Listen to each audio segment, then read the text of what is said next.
komunikasi, namun tidak diangkat oleh pihak yang merasa menjadi korban. Itu berita-berita makin banyak bermunculan. Tak hanya ibu saya dan saya pun mencoba untuk berkomunikasi dengan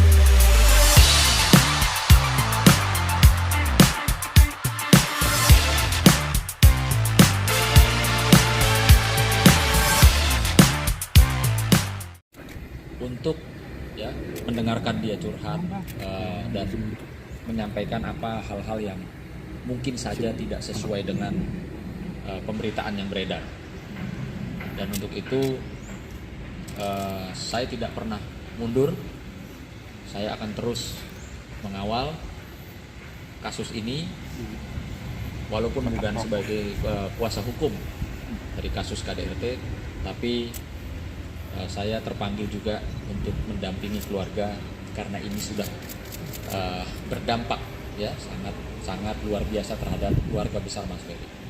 Artinya opini publik yang dibangun oleh pihak-pihak tertentu sudah sangat merugikan dari pihak keluarga besar Mas Ferry Irawan.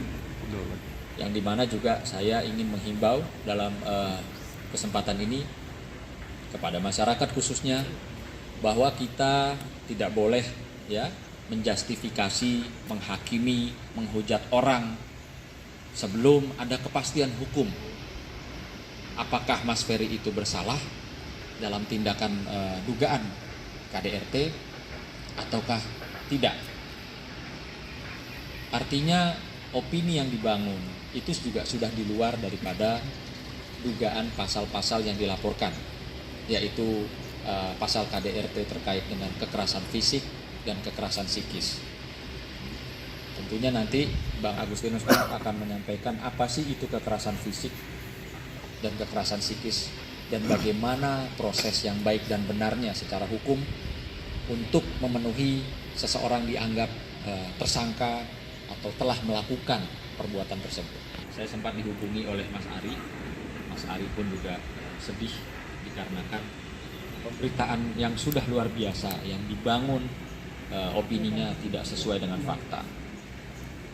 Tidak hanya dugaan KDRT tapi juga masalah perekonomian rumah tangga yang sepatutnya selayaknya tidak dibicarakan terlebih dahulu kecuali dalam proses hukum perceraian atau gugatan perceraian. Nah, ini yang jelas-jelas kami sangat sayangkan bahwa ada pihak-pihak tertentu yang sengaja memblow up, yang sengaja ingin menjatuhkan, menghina, menghujat bahwa kawan saya atau kakak dari klien-klien saya ini adalah orang yang tidak produktif. Sementara kita harus tahu bahwa semenjak tahun 90-an Mas Ferry dan tahun 2000-an juga aktif dirinya produktif sebagai seorang selebriti. Lalu kenapa saat ini Mas Ferry dibangun opininya seolah-olah dia hanya lelaki yang tidak berguna, tidak berpenghasilan, gitu loh. Tolong kalau Anda atau siapapun Anda yang mengatakan hal seperti itu, tolong dibuktikan, terutama kalau Anda adalah seorang ahli hukum. Tolong buktikan apa yang Anda sampaikan bahwa kawan saya itu tidak memberikan nafkah kepada istrinya. Tolong dijabarkan, dibuktikan secara hukum.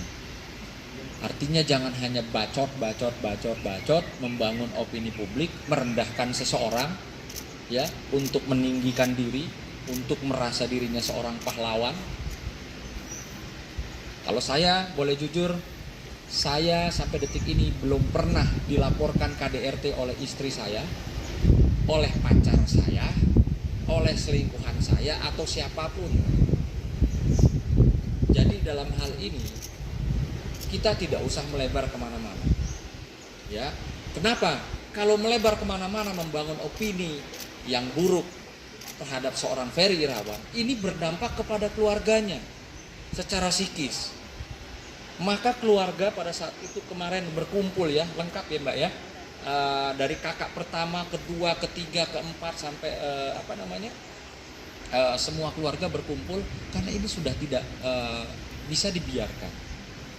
Perlu diketahui, saya sangat-sangat prihatin bahwa akibat dari opini publik yang dibangun oleh pihak sana dan terus ya diteruskan oleh masyarakat itu berdampak. Ibu kandung dari Mas Ferry itu mengalami pecah pembuluh darahnya ya di mata ya Mbak ya, mata sebelah